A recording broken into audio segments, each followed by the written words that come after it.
Merci si vous nous rejoignez.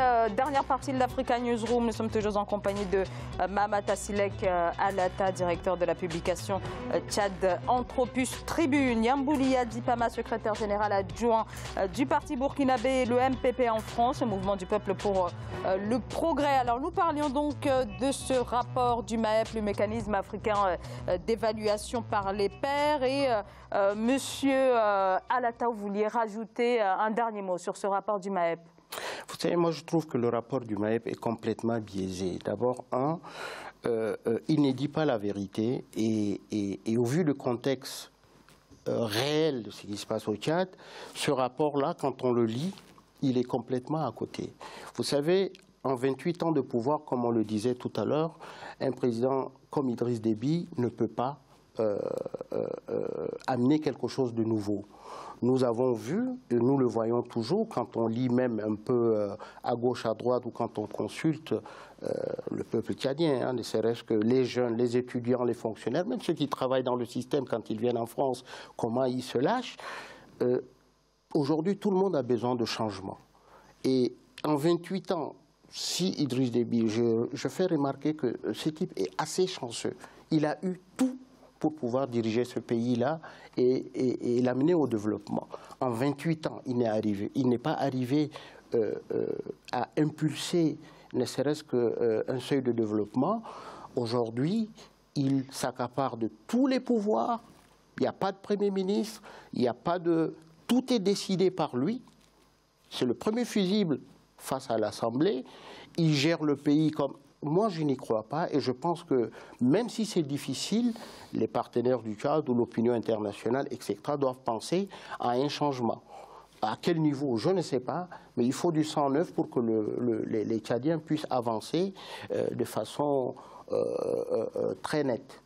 Merci pour ces précisions. On passe tout de suite à notre Zoom Société consacrée aujourd'hui aux actions de reboisement au Togo.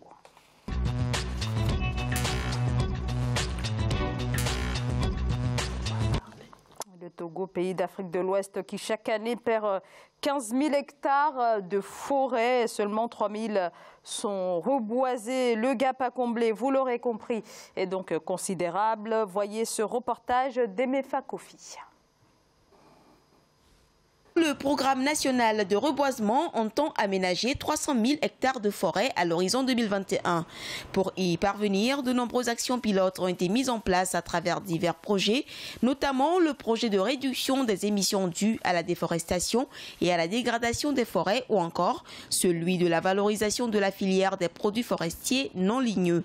De récentes données estiment à 53 000 hectares l'inventaire forestier national.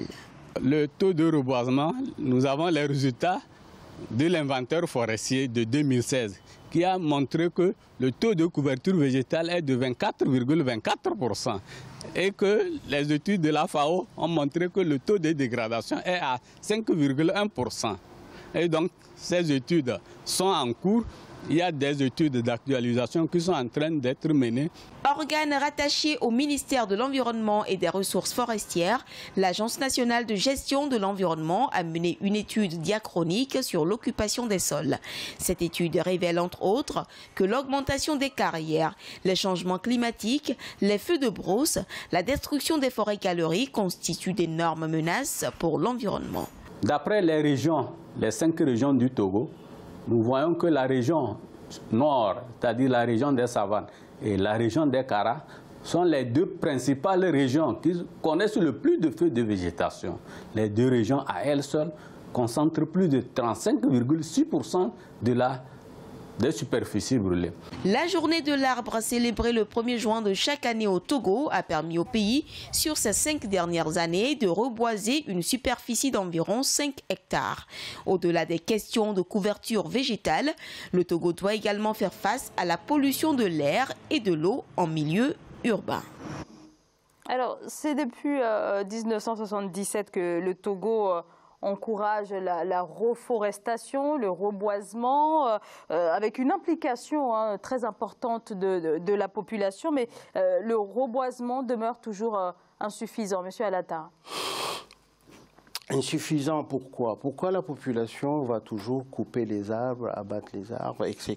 Parce que moi, je pense que, ne connaissant pas tellement le sujet, je pense aussi qu'on n'a pas sensibilisé la population pas à une production, mais à une consommation hors charbon, hors bois, etc. Le simple fait que la population aujourd'hui ne puisse pas, par exemple, avoir accès, parce que je pense que le prix du gaz est dans les 3 000 ou 4 000 francs CFA, ce qui fait que ce n'est pas tout le monde qui a accès facilement, et quand on fait appel à couper les arbres ou aller pour pouvoir, ne serait-ce que faire... aller vers sa consommation domestique, et ça ne peut que détruire aujourd'hui la forêt que le Togo veut absolument reboiser. Ceci étant dit, on fait une politique de reboisement, ça on le voit un peu partout dans les pays d'Afrique. Hein. Le désert avance, aujourd'hui il y a le dérèglement climatique, la pollution, etc. Mais quel que soit ce reboisement, si à côté on continue à couper les arbres et à les abattre pour que ce soit une consommation domestique ou etc., ça ne servirait à rien. Moi je pense que l'État togolais doit prendre les taureaux par les cornes, proposer une politique de consommation hors bois, hors charbon, et qui puisse annihiler complètement ce qui détruit la forêt, etc. Alors, effectivement, Yambouli Adipama, pour tenter de restaurer finalement l'écosystème, il faut que non seulement le gouvernement togolais identifie, mais aussi apporte des solutions, des réponses aux causes de ce recul finalement de la forêt. Voilà, des réponses notamment en termes énergétiques, par exemple.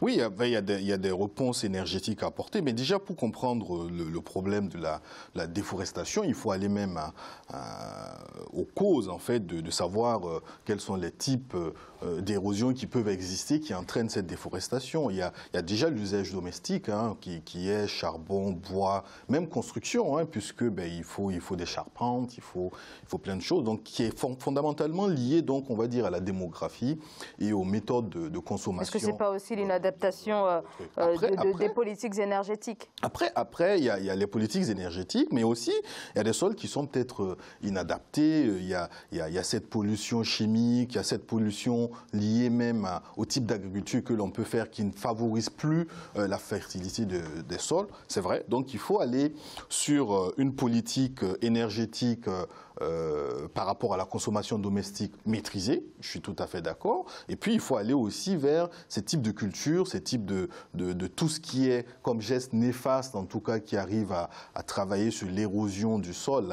Donc il faut peut-être changer les méthodes de culture qui ne sont peut-être pas adaptées, qui ne favorisent pas la fertilité du sol. Il faut travailler aussi à ce que l'érosion hydrique, parce que on n'arrive même plus à canaliser même l'eau. Enfin, avec tout ce dérèglement climatique, on arrive à ce que il y ait une érosion hydrique qui fasse que le sol n'est plus adapté même à recevoir. Et puis, tout à l'heure, il y a eu un chiffre à la journée mondiale donc du 1er juin de 5 hectares à l'échelle d'un pays. 5 hectares, c'est très peu.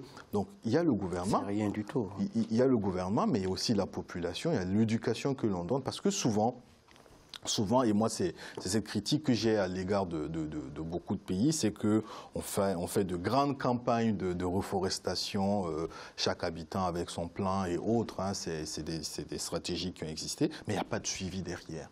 Il n'y a pas d'entretien derrière, parce que pour que les plans même atteignent une certaine productivité, il faut un certain nombre d'années. Il faut donc maîtriser même cette érosion hydrique dont j'étais en train de parler. On met des plans et 3 mois après, l'eau a emporté. Et puis il y a la divagation des animaux, il y a plein d'autres. Enfin, il y a plein d'autres facteurs qui font qu'il faudrait que, au-delà du gouvernement avec cette politique maîtrisée pour l'usage domestique, il faudrait que la population elle-même, elle puisse aussi se prendre en charge et savoir qu'on est dans un changement climatique permanent et qu'il faudrait peut-être se rendre à l'évidence que nous-mêmes, nous sommes nos propres acteurs, en fait, au-delà du politique. Mahamat Asilek Alata, il y a un problème dans l'orientation des politiques. Absolument. Moi, je pense que, d'abord, est-ce que c'est une priorité pour ces gouvernants à partir du moment où il n'y a pas de suivi?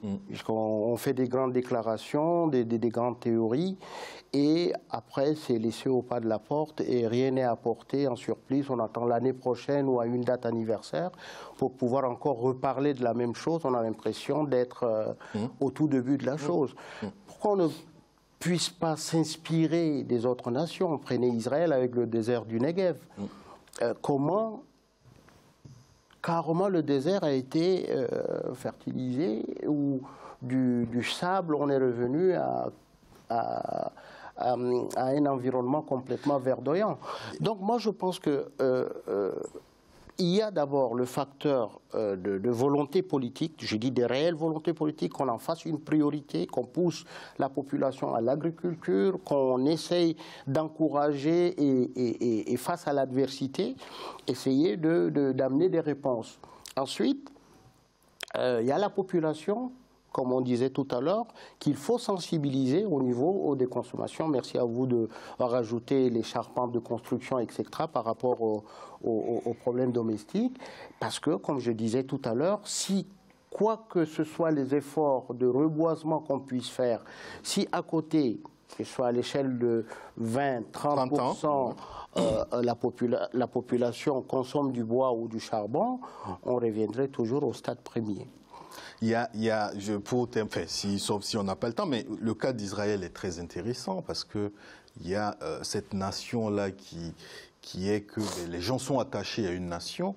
On est aussi dans un état où la population est souvent très attentiste par rapport aux volontés politiques. Ouais, absolument. Et ça, c'est quand même quelque chose, peut-être on n'aura pas l'occasion d'en débattre, mais c'est un cas quand même qu'il faut, parce que les gens, ils font la différence entre son enclos, son domicile, puis sa maison où il balaie devant sa porte, et puis il part jeter ses déchets dans les caniveaux parce que c'est l'État qui doit s'en occuper ou la mairie. Donc on est dans une configuration aussi qui est liée à nos mœurs et à notre façon... D'où la sensibilisation, voilà, exactement, au-delà de la vision politique. Donc il y a cette notion de sensibilisation. Merci beaucoup à tous les deux. Fin de cette émission. Yambouliga Dipama, je rappelle que vous êtes secrétaire général adjoint du parti burkinabé, le MPP en France, donc le mouvement du peuple pour le progrès. Mahamat Asilek Alata, un grand merci à vous. Merci. Je rappelle que vous êtes le directeur de la publication Tchad Anthropus Tribune. Merci beaucoup et merci à vous bien sûr de nous avoir suivis. Merci de votre fidélité. Tout de suite les journaux de la rédaction. À lundi, bonsoir.